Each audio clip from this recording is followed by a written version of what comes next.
Ladies and gentlemen, the day has finally come. Another World Audiobooks is proud to present A Christmas Carol, an audio drama. This is an incredible labor of love that has been put together by the generous actions, the generous voices of 21 voice actors from around the world who came together and said, yes, I want to help Operation Christmas Child this Christmas season and bring Christmas to some kids around the world who need it the most. This is a fully produced sound effects, music, vocal acting, all put together into one wonderful package. I could not be more proud or more excited to bring to you this audio drama version of A Christmas Carol. This has been a tradition of Another World Audiobooks to do A Christmas Carol. It's actually the first book that I did when I started this podcast almost, was it 3 or 4 years ago? Man, it's been so much fun seeing the audience grow, growing the Another World Audiobooks family, and this is... it's only up from here, but this, I feel like, is a culmination. It's just like all this has kind of come together and coalesced, and all these people volunteered their time. These are professional voice actors who are just like, yeah, I want to get on board with this, and I'm just so proud of what we put together. I hope you guys enjoy it. Just so you know, this, like all the other audiobooks that we do, Another World Audiobooks, we serialize the episodes here for free on the podcast. But in order to support the podcast, because this is just a labor of love, we offer the books for sale on the back end. So if you want the full version without, having to download multiple episodes, without having to listen to me talk at the start and end of each episode, you can just do that at anotherworldaudiobooks.com. The link to buy all our past audiobooks is there, and that just supports the podcast. But for this particular audiobook, all proceeds are going to benefit Operation Christmas Child, which is just a wonderful charity. If you haven't heard about them before, go to their website, donate to Operation Christmas Child, and then email the receipt of your donation to anotherworldaudiobooks@gmail.com. And I will add you to the pre-order list. Then when the book officially launches, you will be able to download it there for free since you donated to Operation Christmas Child. So basically your donation is your purchase of this audiobook, and it's pay what you like. So if you want to donate $1, if you want to donate $100, Operation Christmas Child is a wonderful organization, and this is the time of year to give back. So go to anotherworldaudiobooks.com and you can see all the instructions for how to get on the pre-order list, and once it launches, there will also be a link to just buy the book itself. So thank you guys so much for listening. Like I said, just seeing the podcast grow has been amazing. So exciting just to see the Another World Audiobooks family growing, and I could not be more proud or more happy to bring this to you. I hope you guys enjoy it. We will be doing Stave 1 here this week, and then leading up to Christmas, each week we're going to have a new episode of A Christmas Carol audio drama. We'll be picking up on the Hound of the Baskervilles here after Christmas, so don't fear. I will not leave you hanging on that forever, just for about a month as we go through A Christmas Carol. All that being said, it is now my great pride, privilege, and joy to present to you, without further ado, Stave 1 of A Christmas Carol, an audio drama. I have endeavored in this ghostly little book to raise the ghost of an idea, which shall not put my readers out of humor with themselves, with each other, with the season, or with me. May it haunt their houses pleasantly, and no one wish to lay it. Their faithful friend and servant, Charles Dickens. December 1843.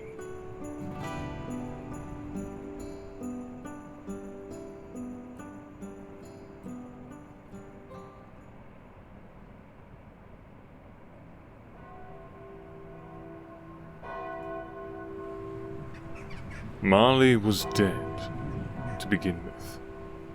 There is no doubt whatever about that. The register of his burial was signed by the clergyman, the clerk, the undertaker, and the chief mourner. Scrooge signed it, and Scrooge's name was good upon change for anything he chose to put his hand to. Old Marley was as dead as a doornail.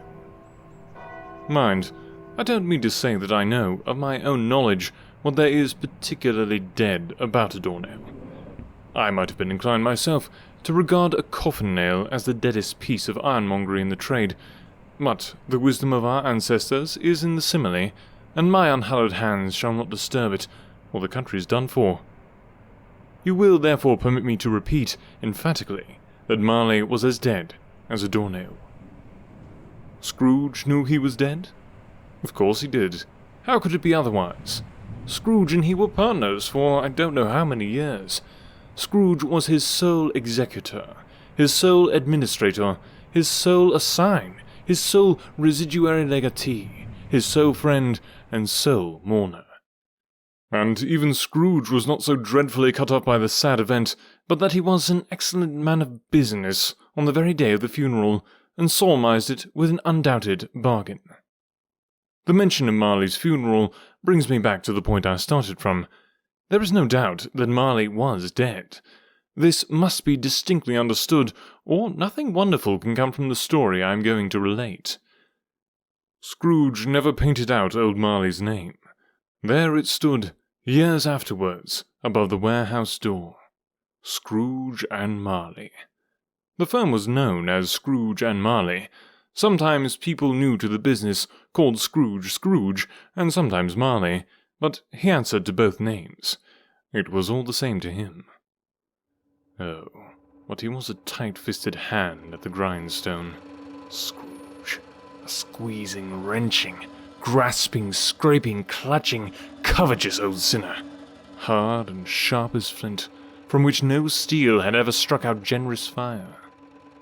Secret and self-contained, and solitary as an oyster. The cold within him froze his old features, nipped his pointed nose, shriveled his cheek, stiffened his gait, made his eyes red, his thin lips blue, and spoke out shrewdly in his grating voice. A frosty rime was on his head, and on his eyebrows, and his wiry chin. He carried his own low temperature always about with him. He iced his office in the dog days, and didn't thaw at 1 degree at Christmas. External heat and cold could have little influence on Scrooge. No warmth could warm, no wintry weather chill him. No wind that blew was bitterer than he. No falling snow was more intent upon its purpose, no pelting rain less open to entreaty. Foul weather didn't know where to have him. The heaviest rain, the snow and hail and sleet could boast of the advantage over him in only one respect. They often came down handsomely, and Scrooge never did.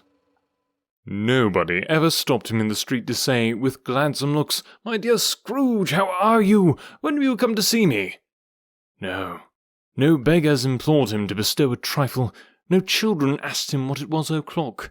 No man or woman ever once in all his life inquired the way to such and such a place of Scrooge. But what did Scrooge care? It was the very thing he liked, to edge his way along the crowded paths of life, warning all human sympathy to keep its distance. Once upon a time, of all the good days in the year, on Christmas Eve, old Scrooge sat busy in his counting-house. It was cold, bleak, biting weather, foggy withal, and he could hear the people in the court outside go wheezing up and down, beating their hands upon their breasts and stamping their feet upon the pavement stones to warm them. The city clocks had only just got to 3, but it was quite dark already, and it had not been light all day. The candles were flaring in the windows of the neighbouring offices like ruddy smears upon the palpable brown air. The fog came pouring in at every chink and keyhole, and was so dense without that, although the court was of the narrowest, the houses opposite were mere phantoms. To see the dingy cloud come dropping down, obscuring everything, one might have thought that nature lived hard by and was brewing on a large scale. The door of Scrooge's counting-house was open that he might keep his eye upon his clerk, who, in a dismal little cell beyond, a sort of tank, was copying letters. Scrooge had a very small fire, but the clerk's fire was so very much smaller that it looked like one coal. But he couldn't replenish it, for Scrooge kept the coal box in his own room, and so surely as the clerk came in with the shovel, the master predicted that it would be necessary for them to part. Wherefore the clerk put on his white comforter and tried to warm himself at the candle, in which effort, not being a man of strong imagination, he failed. A Merry Christmas, Uncle. God save you. Ah, humbug. Christmas a humbug, Uncle. You don't mean that, I'm sure. I do. Merry Christmas. What right have you to be merry? What reason have you to be merry? You're poor enough. Come then, what right have you to be dismal? What reason have you to be morose? You're rich enough. Bah, humbug. Don't Don't be cross, Uncle. What else can I be when I live in such a world of fools as this? Merry Christmas, out upon Merry Christmas. What's Christmas time to you but a time for paying bills without money? A time for finding yourself a year older but not an hour richer? A time for balancing your books and having every item in them for a round dozen of months presented, dead against you? If I could work my will, every idiot who goes about with Merry Christmas on his lips should be boiled with his own pudding and buried with a stake of holly through his heart. He should. Uncle! Nephew, keep Christmas in your own way and let me keep it in mine. Keep it, but you don't keep it. Let me leave it alone then. Much good may it do you. Much good it has ever done you. There are many things from which I might have derived good, by which I have not profited, I dare say, Christmas among the rest. But I am sure I've always thought of Christmas time when it has come around, apart from the veneration due to its sacred name and origin, if anything belonging to it can be apart from that, as a good time. A kind, forgiving, charitable, pleasant time. The only time I know of in the long calendar of the year where men and women seem by one consent to open their shut-up hearts freely, and to think of people below them as if they really were fellow passengers to the grave, and not another race of creatures bound on other journeys. And therefore, Uncle, though it has never put a scrap of gold or silver in my pocket, I believe that it has done me good, and will do me good, and I say, God bless it. Hear, hear. Let me hear another sound from you, and you'll keep your Christmas by losing your situation. You're quite a powerful speaker, sir. I wonder you don't go into Parliament. Don't be angry, Uncle. Come, dine with us tomorrow. Dine with you tomorrow? You'll be seeing me in hell first. But why? Why? Why did you get married? Well, because I fell in love. Because you fell in love? Good afternoon. Nay, Uncle. Well, you never came to see me before that happened. Why give it a reason for not coming now? Good afternoon. I want nothing from you. I ask nothing of you. Why cannot we be friends? Good afternoon. I am sorry with all my heart to find you so resolute. We have never had any quarrel to which I have been a party. But I have made the trial an homage to Christmas, and I'll keep my Christmas humour to the last. So a Merry Christmas, Uncle. Good afternoon. And a Happy New Year. Good afternoon. Merry Christmas indeed, the insolent little wretch. A Merry Christmas to you, Bob. How fares your family? And the same to you. My family as well. Thank you much. There's another fellow, my clerk, with 15 shillings a week and a wife and family, talking about a Merry Christmas. I'll retire to Bedlam. And a Merry Christmas to you, gentlemen. Please, come in. A mite warmer in here, I dare say. Good day. Do come in. Mr. Scrooge is right through that door, sirs. Why, thank you. Good day. Scrooge and Marley's, I believe. Please allow me to introduce my colleague, Mr. Walpole. A pleasure, sir. And myself, Mr. Poole. Have I the pleasure of addressing Mr. Scrooge or Mr. Marley? Mr. Marley has been dead these 7 years. He died 7 years ago this very night. Oh, my sincere condolences for your loss. We have no doubt his liberality is well represented by his surviving partner. Liberality. Not interested. At this festive season of the year, Mr. Scrooge, it is more than usually desirable that we should make some slight provision for the poor and destitute, who suffer greatly at the present time. Many thousands are in want of common necessaries. Hundreds of thousands are in want of common comforts, sir. Are there no prisons? Plenty of prisons. And the union workhouses? Are they still in operation? They are. Still, I wish I could say they were not. The treadmill and the poor law are in full vigour, then? Both very busy, sir. Oh, I was afraid, from what you said at first, that something had occurred to stop them in their useful course. I'm very glad to hear it. Under the impression that they scarcely furnish Christian cheer of mind or body to the multitude, a few of us are endeavoring to raise a fund to buy the poor some meat and drink and means of warmth. We chose this time because it is a time of all others when want is keenly felt, and abundance rejoices. What shall I put you down for? Nothing. You wish to be anonymous? I wish to be left alone. Since you ask me what I wish, gentlemen, that is my answer. I don't make merry myself at Christmas, and I can't afford to make idle people merry. I help to support the establishments I have mentioned. They cost enough, and those who are badly off must go there. Many can't go there, and many would rather die. If they would rather die, they had better do it, and decrease the surplus population. But good sir, these people are... It's not my business. It's enough for a man to understand his own business and not to interfere with other people's. Mine occupies me constantly. Good afternoon, gentlemen.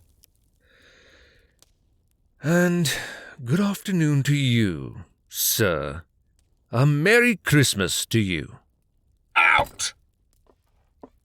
Can't a man be left to his work? That's all I ask.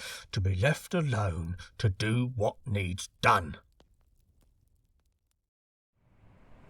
Meanwhile, the fog and darkness thickened so that people ran about with flaring links, proffering their services to go before horses and carriages and conduct them on their way. The ancient tower of a church, whose gruff old bell was always peeping slyly down at Scrooge out of a Gothic window in the wall, became invisible, and struck the hours and quarters in the clouds, with tremulous vibrations afterwards, as if its teeth were chattering in its frozen head up there. The cold became intense. In the main street at the corner of the court, some labourers were repairing the gas pipes, and had lighted a great fire in the brazier, round which a party of ragged men and boys were gathered, warming their hands and winking their eyes before the blaze in rapture. The brightness of the shops, where holly sprigs and berries crackled in the lamp heat of the windows, made pale faces ruddy as they passed. Poulterers' and grocers' trades became a splendid joke, a glorious pageant, with which it was next to impossible to believe that such dull principles as bargain and sale had anything to do.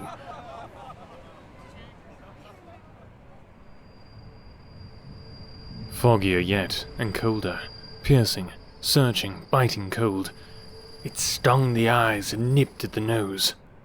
The owner of one scant young nose, gnawed and mumbled by the hungry cold as bones are gnawed by dogs, stooped down at Scrooge's keyhole to regale him with a Christmas carol. Lord rest ye merry gentlemen, let nothing you dismay. Remember Christ our Saviour was born on Christmas Day to save us all from... Stop that racket! Off with you!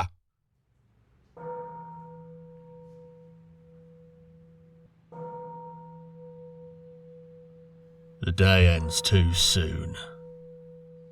Day's over already? Imagine that.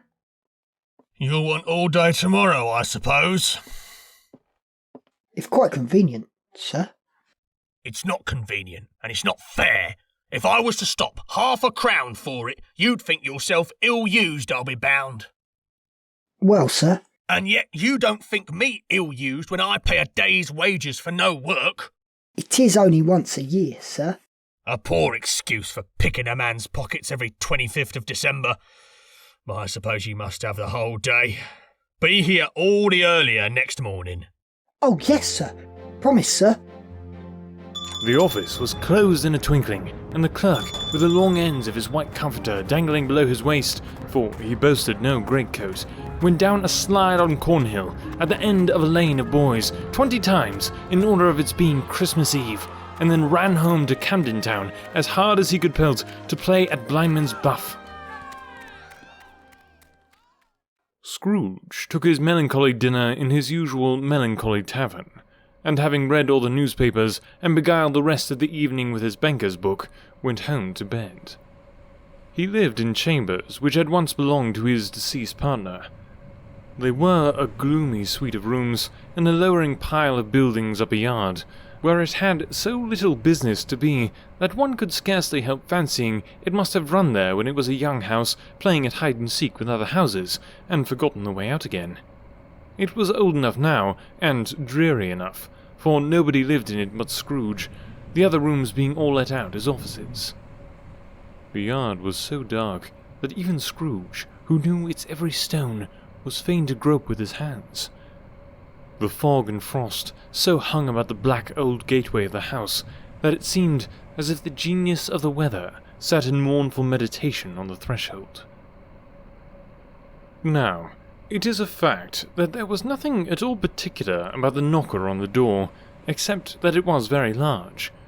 It is also a fact that Scrooge had seen it night and morning during his whole residence in that place.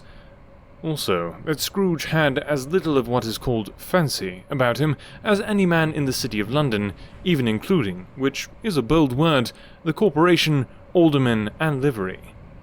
Let it also be borne in mind that Scrooge had not bestowed one thought on Marley since his last mention of his 7 years dead partner that afternoon.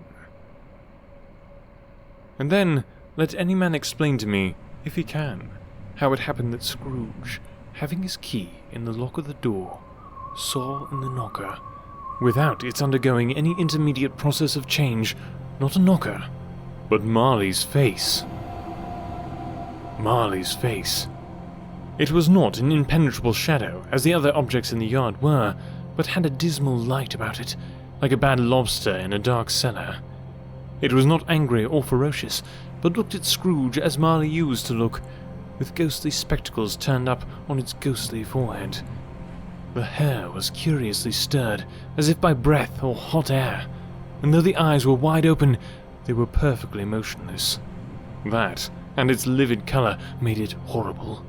But its horror seemed to be in spite of the face and beyond its control, rather than a part or its own expression. As Scrooge looked fixedly at this phenomenon, it was a knocker again.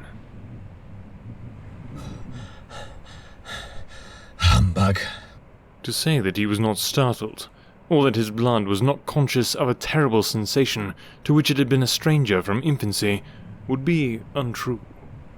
But he put his hand upon the key he had relinquished, turned it sturdily, walked in, and lighted his candle. He did pause, with a moment's irresolution, before he shut the door, and he did look cautiously behind it first, as if he half expected to be terrified with the sight of Marley's pigtails sticking out into the hall. But there was nothing on the back of the door, except the screws and nuts that held the knocker on. Nothing. Of course there's nothing.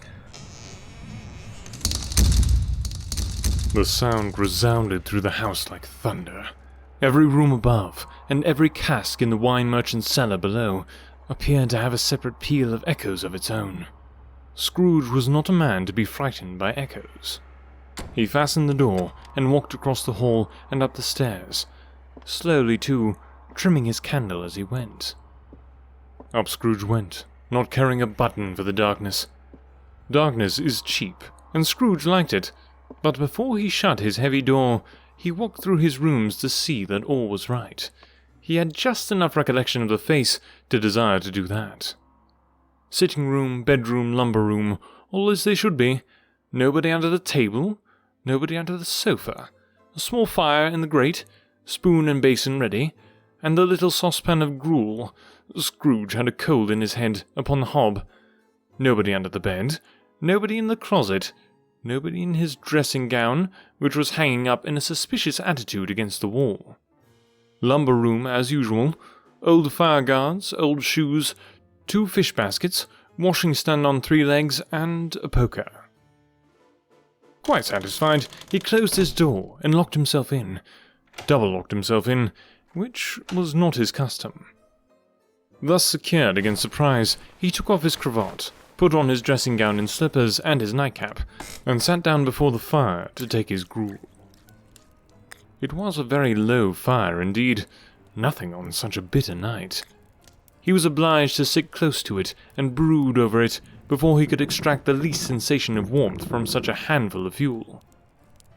The fireplace was an old one, built by some Dutch merchant long ago, and paved all round with quaint Dutch tiles designed to illustrate the scriptures.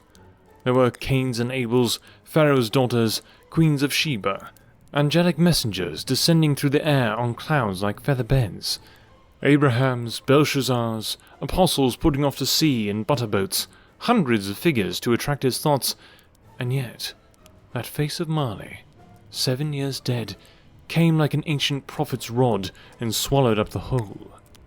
If each smooth tile had been blank at first, with power to shape some picture on its surface from the disjointed fragments of his thoughts, there would have been a copy of old Marley's head on every one.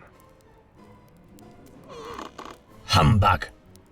After several turns of anxious pacing around the room, Scrooge sat down again.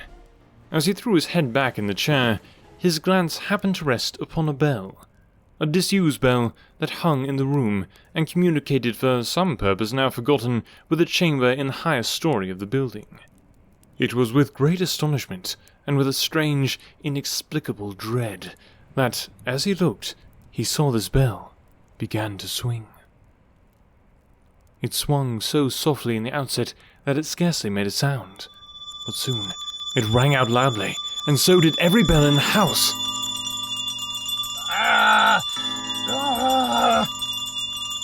This might have lasted half a minute, or a minute, but it seemed like an hour. The bells ceased as they had begun, together.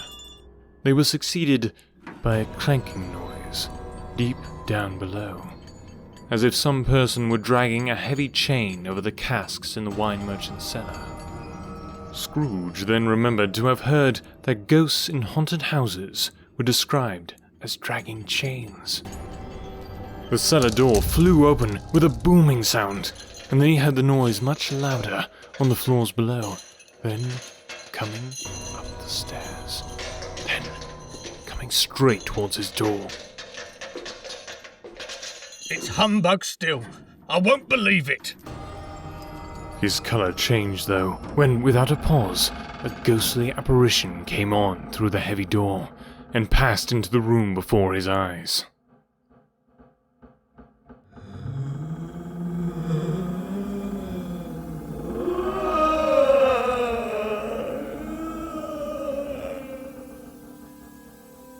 The same face, the very same.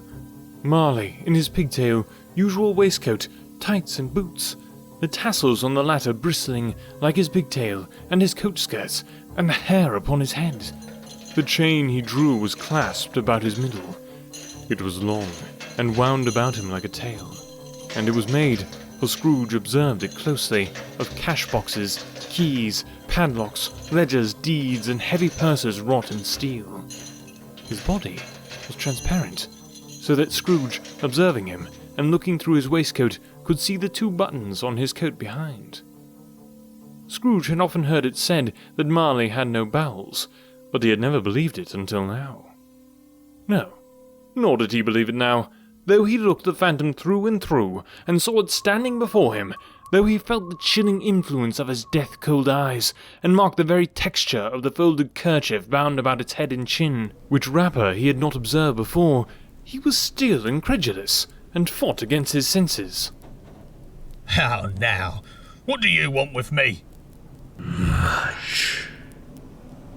Who are you? Ask me who I was. Who were you, then? You're particular for a shade. In life, I was your partner, Jacob Marley. Can you sit down? I can. Do it then. You don't believe in me. I don't. What evidence would you have of my reality beyond that of your senses?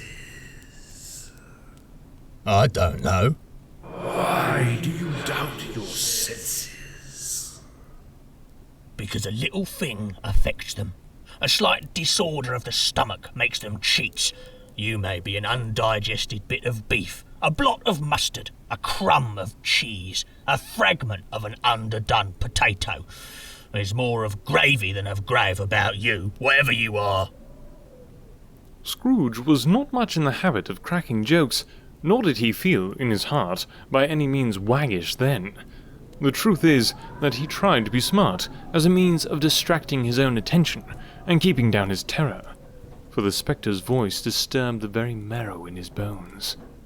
To sit, staring at those fixed, glazed eyes, in silence for a moment, would play, Scrooge felt, the very deuce with him. There was something very awful, too, in the spectre's being provided with an infernal atmosphere of its own. Scrooge could not feel it himself, but it was clearly the case. For though the ghost sat perfectly motionless, its hair, its skirts and tassels were still agitated as by the hot vapour from an oven. You see this toothpick? I do. You were not looking at it. But I see it, notwithstanding.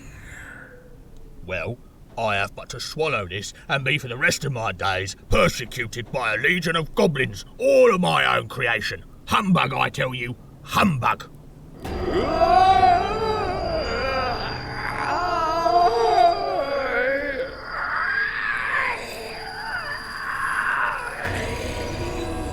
Mercy! Dreadful apparition, why do you trouble me? Man of the worldly mind, do you believe in me or not? I do, I must. But why do spirits walk the earth? And why do they come to me? It is required of every man that the spirit within him should walk abroad among his fellow men, and travel far and wide. And if that spirit does not go forth in life, it is condemned to do so after death. It is doomed to wander through the world. Oh, woe is me! And witness what it cannot share, but might have shared on earth, and turned to happiness.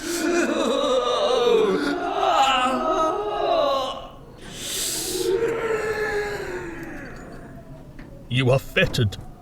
Tell me why. I wear the chain I forged in life. I made it link by link and yard by yard. I girded it on of my own free will, and of my own free will I wore it. Is its pattern strange to you? Or would you know the weight and length of the strong coil you bear yourself?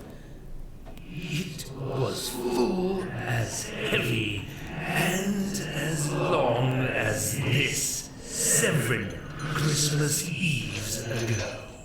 You have labored on it since. It is a ponderous chain.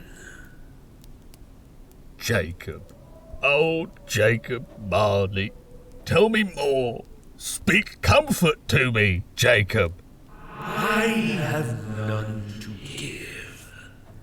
It comes from other regions, Ebenezer Scrooge, and is conveyed by other ministers to other kinds of men. Nor can I tell you what I would. A very little more is all permitted to me. I cannot rest.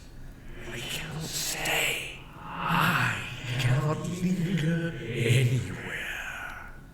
My spirit never walked beyond our counting house. Mark me. In life, limits of our money-changing hall. And weary journeys lie before me. You must have been very slow about it, Jacob. 7 years dead and travelling all the time. The whole time. No rest, no peace. Incessant torture of remorse. You travel fast? On the wings of the wind. You might have got over a great quantity of ground in 7 years.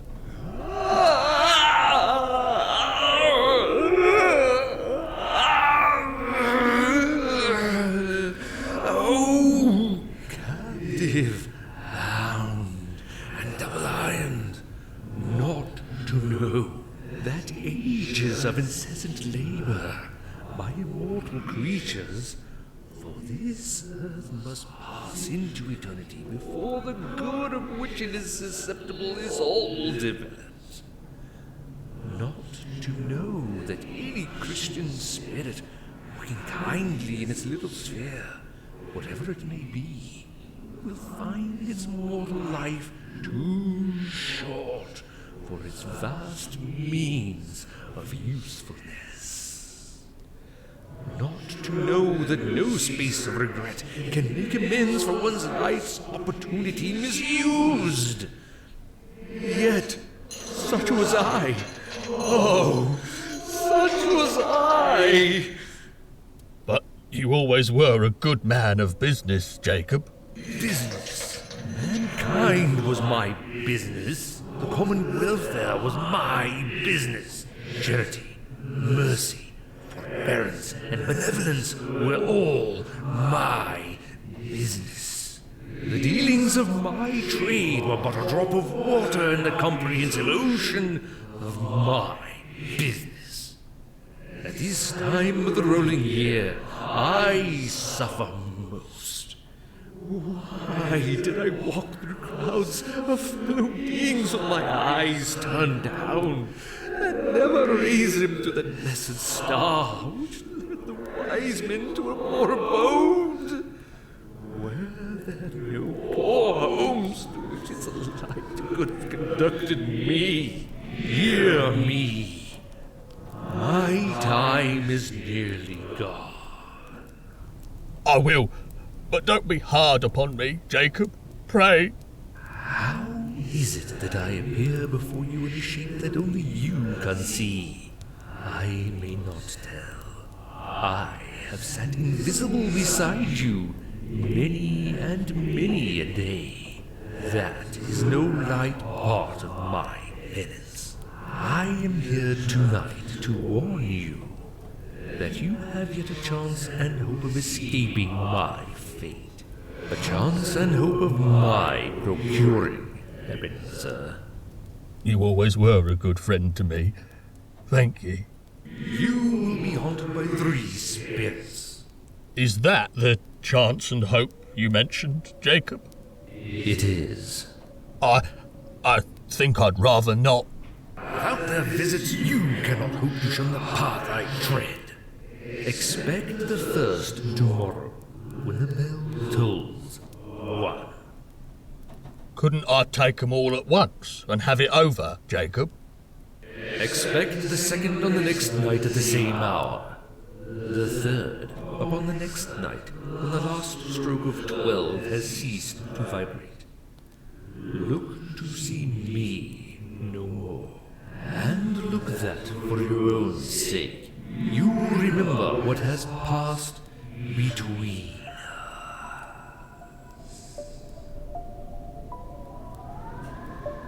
Scrooge ventured to raise his eyes again, and found his supernatural visitor confronting him in an erect attitude, with its chains wound over and about its arm. The apparition walked backwards from him, and at every step it took, the window raised itself a little, so that when the spectre reached it, it was wide open. It beckoned Scrooge to approach, which he did. When they were within 2 paces of each other, Marley's ghost held up its hand, warning him to come no nearer. Scrooge stopped. Not so much in obedience as in surprise and fear, for on the raising of the hand, he became sensible of confused noises in the air, incoherent sounds of lamentation and regret, wailings inexpressibly sorrowful and self-accusatory. The spectre, after listening for a moment, joined in the mournful dirge and floated out upon the bleak, dark night. Scrooge followed to the window, desperate in his curiosity. He looked out. The air was filled with phantoms, wandering hither and thither in restless haste and moaning as they went. Every one of them wore chains like Marley's ghost. Some few, they might be guilty governments, were linked together. None were free. Many had been personally known to Scrooge in their lives. He had been quite familiar with one old ghost in a white waistcoat with a monstrous iron safe attached to its ankle, who cried piteously at being unable to assist a wretched woman with an infant, whom it saw below upon the doorstep. The misery with them all was, clearly, that they sought to interfere for good in human matters, and had lost the power forever. Whether these creatures faded into mist, or mist enshrouded them, he could not tell, but they and their spirit voices faded together, and the night became as it had been when he walked home. Scrooge closed the window, and examined the door by which the ghost had entered. It was double-locked, as he had locked it with his own hands, and the bolts were undisturbed.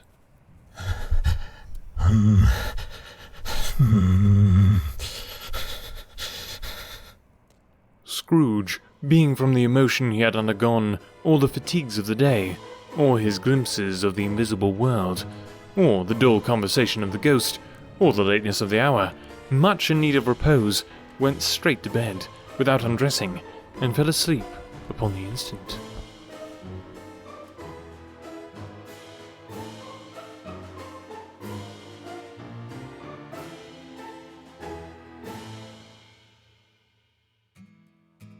And it just gets better from here, folks. This is Stave 1. Next week, we're going to be jumping into Stave 2. In the between there, during the weekdays, I'm going to be hopefully publishing some more cast interviews. So stay tuned for those. Hope I'm not crowding up your podcast queue too much. But it's just so many awesome people, as you can tell from listening. These are just some amazing people. And wait till we get into the ghosts people. Oh my goodness, it's so good, so good, so good. If you're enjoying this, I would love to hear from you. Please get in touch with me. All the social media links are down in the show notes. You can get in touch with me there, or always at anotherworldaudiobooks@gmail.com. I would love to talk to you, love to hear what you think. If you want to pre-order the audiobook, all you got to do is go to Operation Christmas Child's website and donate, and then go ahead and send me an email of your receipt. So anotherworldaudiobooks@gmail.com. Just send me the proof of your donation to Operation Christmas Child, and then I will get you on the list for the full audiobook once it launches, and you will get that just a download code once that is ready to go. So thank you again so much for listening. This podcast is just blowing up. It is so awesome. And if you're new to Another World Audiobooks, make sure that you check out the backlist. We've got, I lost track of how many books. It's around 10 different books, I would say, that we've done. A bunch of Sherlock Holmes. We've done Tarzan, Treasure Island, Pride and Prejudice, Frankenstein, all these awesome books from that are in the backlist. So we've got over 150 episodes that you can enjoy of Another World Audiobooks. So make sure to subscribe if you like free audiobooks, and go back. You can just go all the way to the start and listen all the way through, and I think you will enjoy it. So thanks again so much to the actors who volunteered their time to make this possible. It has come together so beautifully. It's amazing. It was like herding cats as far as time zones and different work schedules and all that sort of thing, but we pulled it together. There was like 530 different audio files that we've clipped all together to make this into a cohesive production, and I could not be happier with how it turned out. So thank you guys for listening. Thank you to the voice actors for sharing their talents with us. This was so worth it. So worth it. All right, we will catch you here during the next week with some more cast interviews, hopefully. And if not then, well, we will see you next Sunday for Stave 2 of A Christmas Carol. Oh, and don't forget to share the podcast with people that you know who would enjoy a free audiobook. And not only that, share it with people who you know who just need some Christmas cheer in their life, because this story, I don't know of a better way to spread some Christmas cheer than with this, and also with supporting a wonderful organization like Operation Christmas Child. Thanks so much for listening today, guys. Talk to you next time.